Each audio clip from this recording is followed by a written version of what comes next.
don't know how an actual record is made. Like, we've been playing music for about 10 years now, so we have a better idea. But a lot of my friends think that when you have 40 minutes of songs or 12 songs, you just go into the studio and you play them all together and it comes out a record. What you do in the studio is you take all the parts of a song, break it apart, and then build it back together again. So the first step to recording always is to get your bass down, which is your drums. So it's kind of like the foundation of building your house. You want to put that down before you put any instrument over top. Now, one of the problems is most drummers sway a little in their tempo. So when they're playing a beat, they can go faster and slower. So what they do is they have to play to a click. Or, yeah, like a metronome. Like, the drums are probably the most intricate part of recording a rock song, because whereas a guitar, you record just the one instrument, drums have multiple pieces. So there can be up to 12 microphones being recorded at once that have to be mixed together.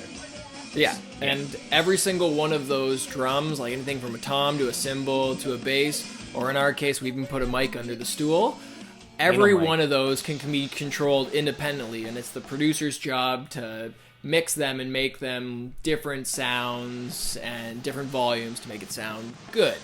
Basically, if your drums sound like shit, the whole thing's gonna sound like shit. That's right. Okay, so while the drummer listens to like that 1, 2, 3, 4, 1, 2, 3, 4, they also need some guidance of where they're at in the song, because you'll go crazy if you just listen to that. So what we did is we had me play guitar and vocal with him where he can just hear it, and it's not actually being recorded on the album, so he knows where he's at any point in time. So if he goes, oh, I should be at the chorus now, he can listen to what's coming out of his ears and say, yep, I'm at the chorus now, opposed to just counting and remembering. It also brings out a natural performance. Yes, we should talk about that. Yeah, it does, because if he's just playing to a computer, he doesn't really get into the song. He might not play his drums the same way, but if he hears the song coming through his headphones at the same time, it's like anything. You hear something coming through your headphones, a good song, you're going to rock it. I'd rather drums than click. I mean, but you need that's what I mean, like, you can bring it in down. here you generally want less. Trevor. Just tell me 153. And I'm just mentally trying to prepare. I know. I just know. It sounded good in there. Your drums sound good. awful, but Just mentally preparing for what's to come.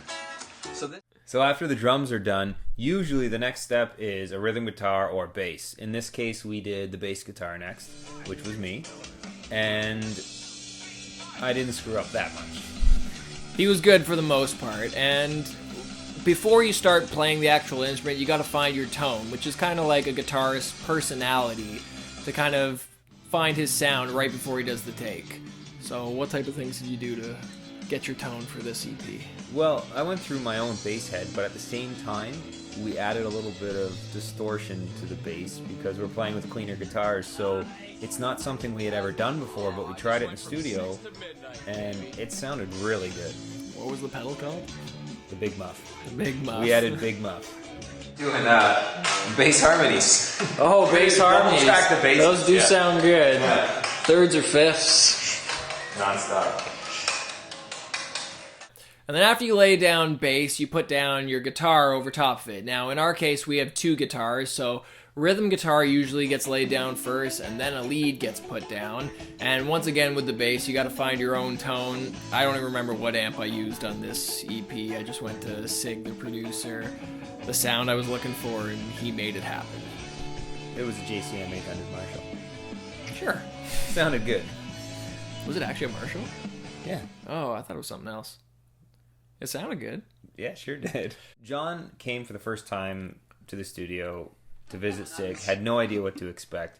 And, I mean, a lot of people think a record producer is going to be someone that's intimidating and serious, but Sig's about as silly as it gets. Yeah. Which is important because if the producer sends the wrong signal, like this is a working environment, you're not going to get the right performance from the people playing their instruments. So, very warm environment, and for us, we kind of knew what to expect, but for John, first time in the studio, I don't know, I thought he did a really good job. I think so, too. Yeah, He had a lot of fun. blew me away with a lot of his parts. I was like, I had no idea you played that. And that's another thing, when you're in a band, sometimes it isn't until the studio you figure out that, like, you'll be looking at someone playing something and you're like, you've been playing that the whole time? That's completely wrong. Okay, so then after all the instruments have been laid down, the producer does a rough mix of all the songs, And then it's time for vocals, which for a lot of bands can be the most frustrating part, including us. There's nothing more personal like the rejection you get when the producer tells you had a bad vocal take. He's kind of like saying, I hate your voice. Yeah. Basically, if you keep screwing up, you start to think, I don't know what I'm doing. Basically, but you get through it with all, and there's millions of software out there to make you sound like you know what you're doing. But at the end of the day, the songs have to be good. The technology can only take you so far. So we'll kind of tell you about what the producer's job is. Coffee with. Yep, okay, and another important thing is when you're doing vocals, make sure that your coffee mug always matches your outfit. So, for instance, I have my sweater mug on. Producer is the one that... He's the one recording and putting everything together. And without him, it would be quite a mess. Yeah. So they're kind of like the big picture people of the album. So you'll play a part, he might be like, that's garbage, write something else. Or he might be like, that's good, play it faster.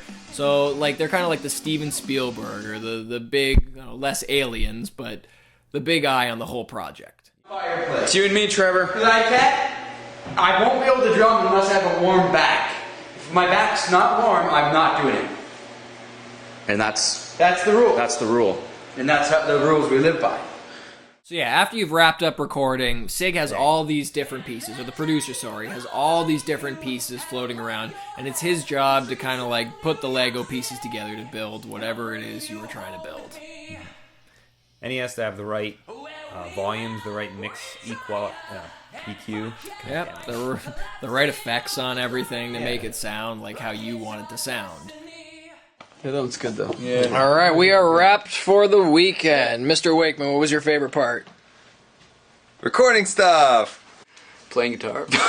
We ain't using none of this shit. Trevor, favorite part? The atmosphere of our environment and the connection we made with each other.